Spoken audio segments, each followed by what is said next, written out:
Wala na po natin ang kwento. Ipinanganak ako sa isang malayong probinsya, sa isang pamilyang may 4 na miyembro. Si tatay, si nanay, ako, at si bunso na babae na mas bata sa akin ng 1 taon. Ang aking ama ay isang magsasaka ng palay na pagmamay-ari ng iba ang lupang kanyang sinasakahan. Ang aking ina ay nagtatrabaho para magsalansa ng dahon ng nipa na ginagamit pang bubong sa isang malaking pabrika. Meron si tatay na naman ng bahay at lupa sa kanyang mga magulang at ito ang aming barong-barong.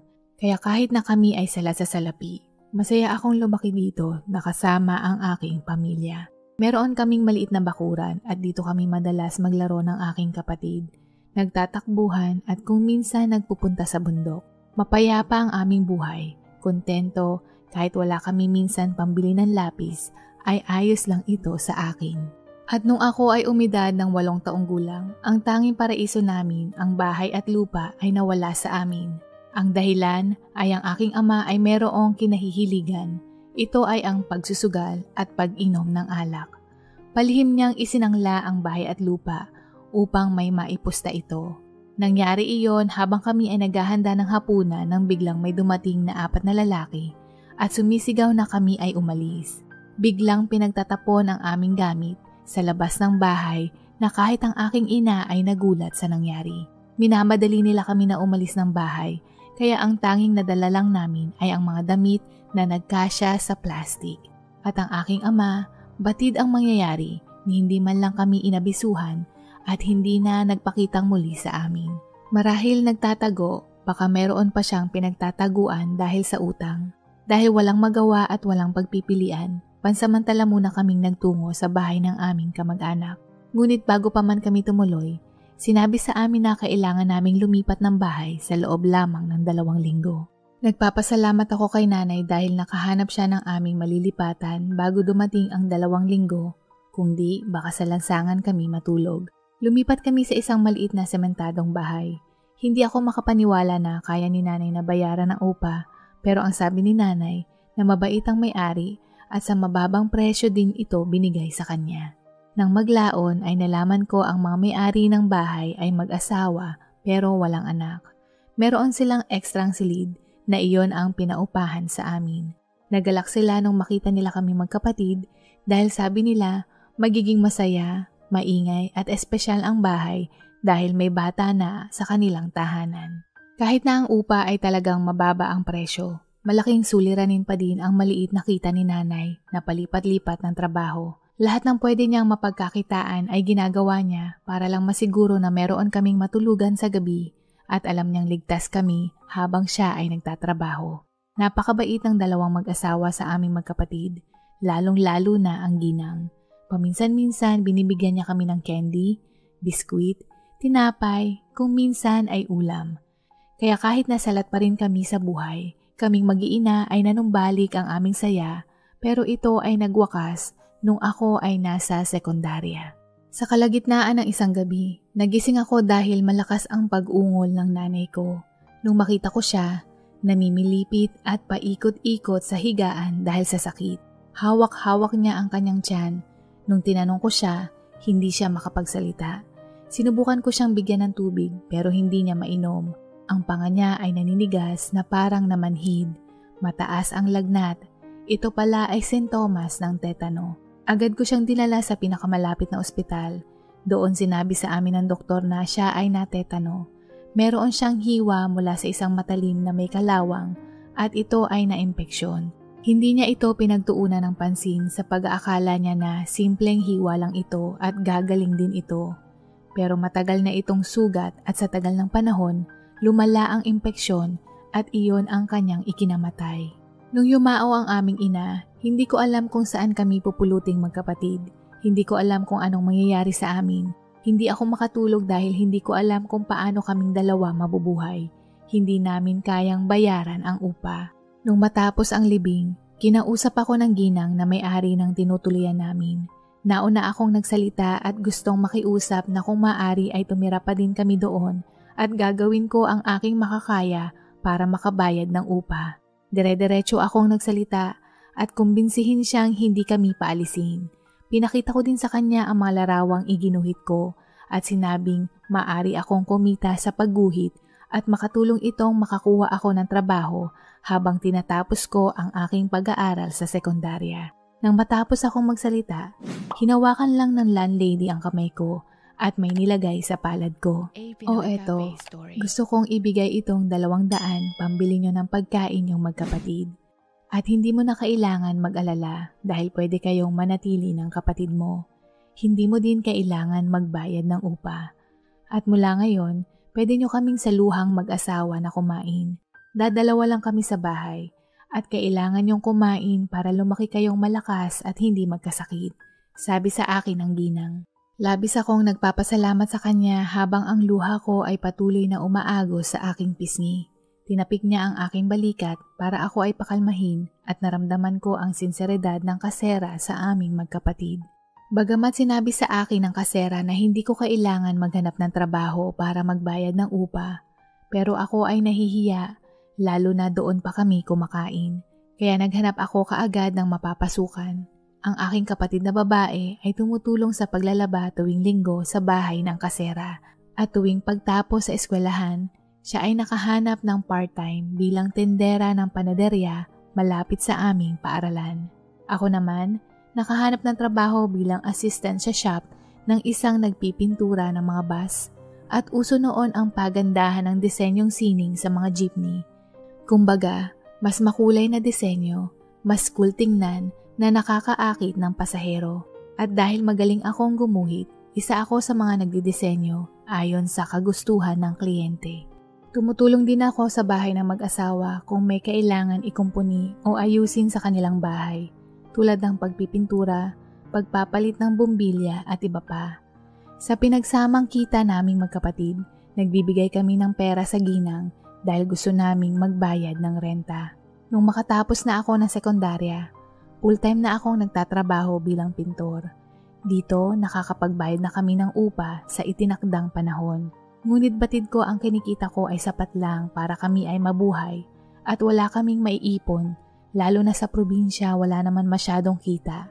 Kaya naisip ko na kailangan namin ng kapatid ko na lumuwas ng Maynila para sumubok at bumuo ng aming kinabukasan. Sinabi ko ang plano namin sa mag-asawa. Nalungkot sila pero hindi nila kami pinigilan dahil gusto din nila ang magandang buhay para sa amin. At nung nakatapos ang aking kapatid na babae sa sekundarya, iyon na ang tamang panahon para kami ay lumuwas. Kami ay nagpaalam at lahat kami ay nalungkot. Bit-bit ang 2 bag na gamit naming magkapatid. Nagtungo kami sa estasyon ng bus paluwas ng Maynila. Nagiintay kami ng sasakyan nang marinig namin ang boses ng landlady at may inabot na plastic bag. Heto, bigay ko sa inyo. Kakailanganin nyo ito sa Maynila. Alam kong hindi ito sapat, pero alam kong makakatulong ito. Mag-iingat kayo.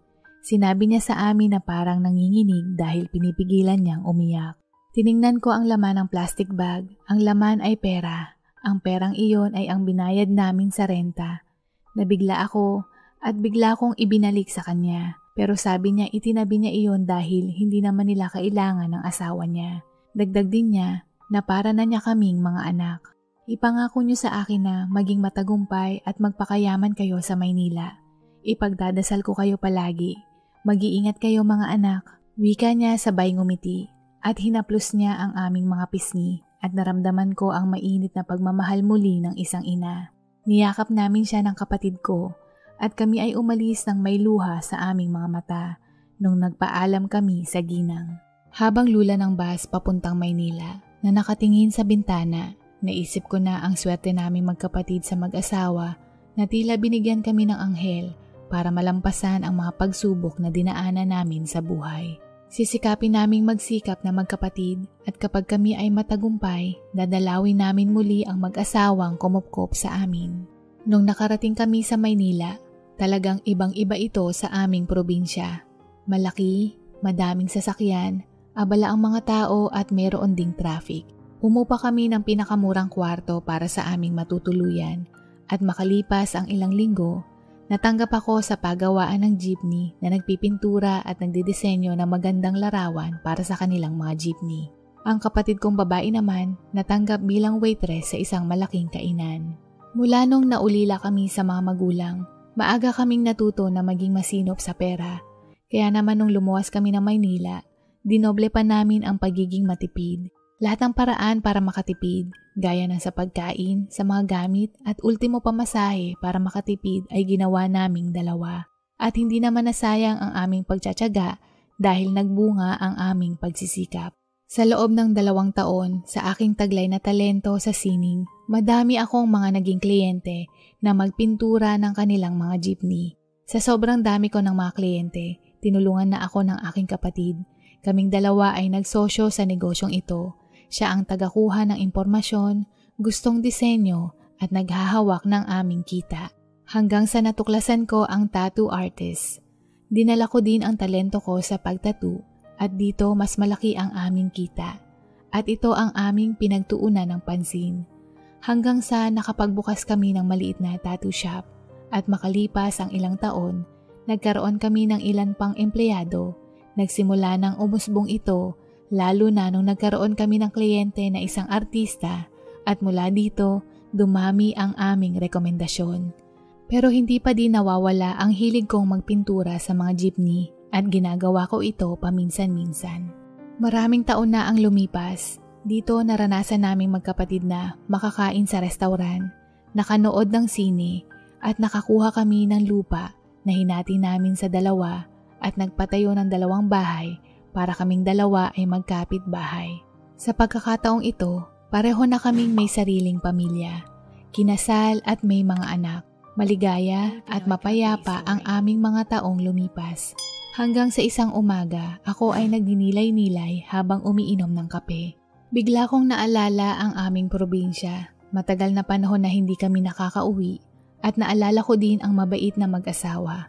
Kung kamusta na sila dahil hindi namin napagpatuloy ang aming ugnayan mula noong lumuwas kami ng Maynila. Hindi namin matatamasa ang tagumpay na ito kung hindi dahil sa kanilang tulong. Gusto kong magpaabot ng pasasalamat sa kanila. Nabanggit ko ito sa aking kapatid at nasabi niya na naisip din niya ang aming probinsya at ang mag-asawa. Kaya nagplano kami na magbakasyon kasama ang aming buong pamilya, ang aming mga asawa at mga anak. Tumuloy kami ng panahon ng tag-init. Bumalik kami sa probinsya at nag-check-in sa isang budget hotel. Nung kinabukasan, nagtungo kami sa bahay ng mag-asawa. Ganoon pa din walang nagbago.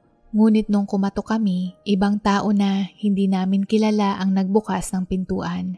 Ayon sa taong iyon, lumipat na daw ang dating taong nakatira doon pero hindi nila alam kung saan ito lumipat. Kaya naman nagtingin-tingin kami at nagtanong-tanong sa mga kapitbahay baka sakaling alam nila kung saan lumipat ang mag-asawa. Hanggang sa may nakapagsabi sa amin na ang ginang ay madalas nakikita sa may palengke. Nagpunta kaming magkapatid at doon nakita namin ang ginang. At nung papalapit na kami, may napansin kaming kakaiba. Ang kanyang damit ay may butas, madumi at hindi magkapareho ang tsinelas.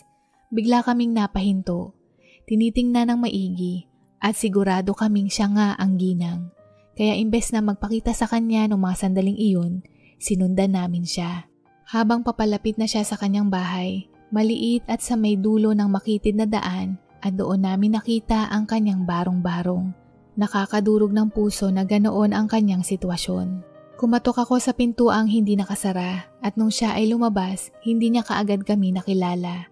At nung nagpakilala kami, biglang laki ng kanyang mga mata at niyakap niya kami ng mahigpit. Pinatuloy niya kami sa kanyang bahay na gawa sa pinaghalong kawayan at plywood.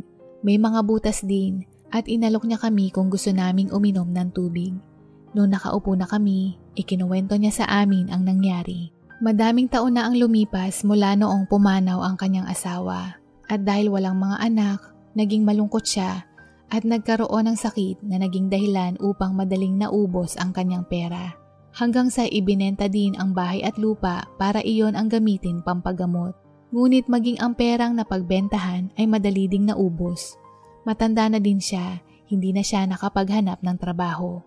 Hindi niya mapigilan na maluha habang siya ay nagkukwento sa aming magkapatid. Dito ko din napansin na hindi siya nakatingin sa amin ng diretsyo at nung inilawan ko ang kanyang mga mata, napagtanto ko na siya ay may katarata. Wala nang pag-aalangan, alam ko ang dapat naming gawin. Nung gabing iyon, inimpake namin ang kanyang gamit na Kasya sa isang bag dahil wala siyang masyadong kagamitan. Dinala namin siya sa hotel at ipinakilala sa aming mga asawa at mga anak. Kinabukasan, naghanap kami ng bahay na pwede niyang matirhan. Na ilang beses na tinanggihan ng ginang ang aming alok pero hindi kami nagpatinag dahil sabi ko, hindi pa ito mapapantayan sa pagkupkup niya sa aming magkapatid. Salamat mga anak, pero huwag na kayong mag-abala, hindi na ito kailangan. Sabi niya sa amin na may malambing na boses. At bigla akong may naisip na mas magandang ideya. Imbes na umupa ng bahay dito sa probinsya at siya lang mag-isa ang tumira, kakailanganin niya ng mag-aalaga sa kanya. Kaya iminungkahi ko na siya ay sumama sa amin sa Maynila at tumira kasama naming magkapatid. Alam niyo po, bakit pa tayo magrerenta ng bahay? Ang mas maganda, sumama po kayo sa amin sa Maynila at magmula po ngayon sa amin na po kayo titira, mungkahi ko. Bago kami lumuwas ng Maynila, namasyal kami sa mga sikat na lugar sa amin. At nung nakabalik kami sa lungsod, agad kaming nagtungo sa doktor para ipatingin ang kanyang katarata. At siya ay inoperahan at gumaling. Dito nakita niya ang aming tattoo shop at ang mga iba't ibang disenyo na iginuhit ko sa mga jeepney. Nakatira siya sa aking bahay at ang kanyang kwarto ay nasa unang palapag na mayroong sariling banyo para hindi na siya lalabas ng kwarto at maglalakad sa tuwing gabi kapag kailangan niyang gamitin ito. Nakakataba ng puso na makita siyang nakangiti at naging malapit din siya sa aming mga anak na ang tawag sa kanya ay Lola. Sa tuwing nakikita ko siyang nakangiti, ito ay sumisimbolo na kaming dalawang magkapatid ay naririto ngayon dahil sinagip niya kami sa pamamagitan ng kabutihan, mainit na pagmamahal at kagandahang loob. Palagi siyang nagpapasalamat sa ginawa namin. Pero bago pa man siya matapos sa kanyang sasabihin, sasagot na ako na, nagkakamali po kayo. Habang buhay po kaming magpapasalamat sa inyo dahil sa pag-asa at pagiging pangalawang ina sa aming magkapatid. Marami pong salamat, Nanay Linda. Sabay hahaplusin niya ang aking pisngi at ako naman ay hahalikan ang kanyang kamay. Ang istoryang ito ay gusto kong ihandog kay Nanay Linda na nakasama at nakapiling namin ng 8 taon. Isang huwaran, may busilak na puso, mabuting tao, at higit sa lahat, mapagmahal na ina.